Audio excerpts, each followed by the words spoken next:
പരിശുദ്ധ പരമാദിവ്യകാരുണ്യത്തിന് എന്നേരവും ആരാധനയും സ്തുതിയും പുകഴ്ചയും ഉണ്ടായിരിക്കട്ടെ.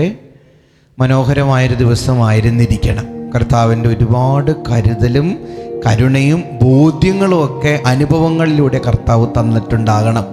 എല്ലാറ്റിനും കർത്താവിന് നമുക്ക് നന്ദി പറയാം കേട്ടോ. ഇന്ന് ഈ സായാഹ്നത്തിലായിരിക്കുമ്പോൾ നാളത്തേക്ക് വേണ്ട തീരുമാനങ്ങൾ എടുത്തു വയ്ക്കണം. ഇന്ന് ഈ സന്ധ്യ കഴിയുമ്പോൾ പുതിയൊരു ദിവസത്തേക്ക് നമ്മൾ പ്രവേശിക്കല്ലേ. നല്ല തീരുമാനങ്ങൾ എടുക്കണം.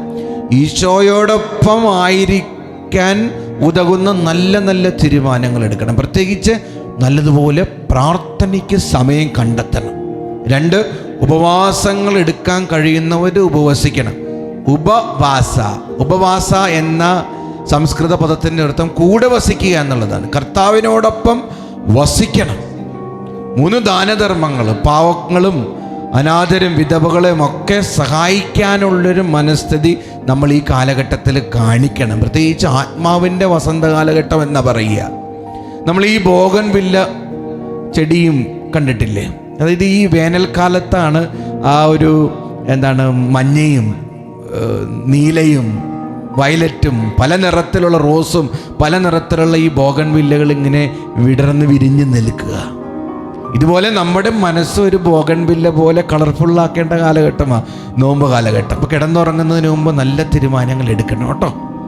നോമ്പ് എടുക്കുന്നുണ്ടെങ്കിൽ മത്സ്യമാംസാദികൾ വർജിക്കുന്നുണ്ടെങ്കിൽ അത് നല്ല കാര്യമാണ്.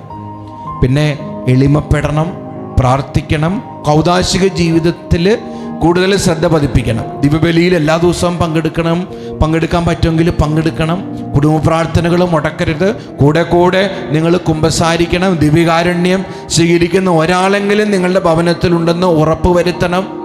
വെള്ളിയാഴ്ചകളിൽ കുരിശിൻ്റെ വഴികൾ എല്ലാ ദിവസവും കുരിശിൻ്റെ വഴി ചൊല്ലാൻ കഴിയുമെങ്കിൽ കുരിശിൻ്റെ വഴികൾ ചൊല്ലണം. വെള്ളിയാഴ്ചകളിൽ ഉപവസിക്കാൻ കഴിയുമെങ്കിൽ ഉപവസിക്കണം. അങ്ങനെ കൂടുതൽ ഈശോയോട് ചേരാൻ ഉതകുന്ന കാര്യങ്ങൾ. പിന്നെ നിങ്ങളുടെ വ്യക്തിപരമായ ബലഹീനതകൾ ഈശോയോടൊപ്പം മറികടക്കാനൊക്കെ പരിശ്രമിക്കണം. മദ്യപാനവും മറ്റ് ജഡിക തിന്മകളും എല്ലാറ്റിൽ നിന്നും മാറി നിൽക്കാൻ പരിശ്രമിക്കണം. മൊബൈൽ ഫോണിൻ്റെ ഉപയോഗം, അമിതമായ ഉപയോഗമൊക്കെ അവസാനിപ്പിക്കാനൊക്കെ പരിശ്രമിക്കണം കേട്ടോ. നല്ല ഒരു രാത്രി ആശംസിക്കുകയാണ്. നല്ല തീരുമാനങ്ങൾ എടുക്കാൻ നിങ്ങൾക്ക് സാധിക്കട്ടെ. ഇന്ന് മെസ്സേജ് ബോക്സിൽ ടൈപ്പ് ചെയ്യണം, ഈശോയെ നല്ല തീരുമാനങ്ങൾ എടുക്കാൻ കൃപ നൽകണമേ എന്ന്. ദിവ്യകാരുണ്യനാഥൻ നമ്മെ അനുഗ്രഹിക്കട്ടെ.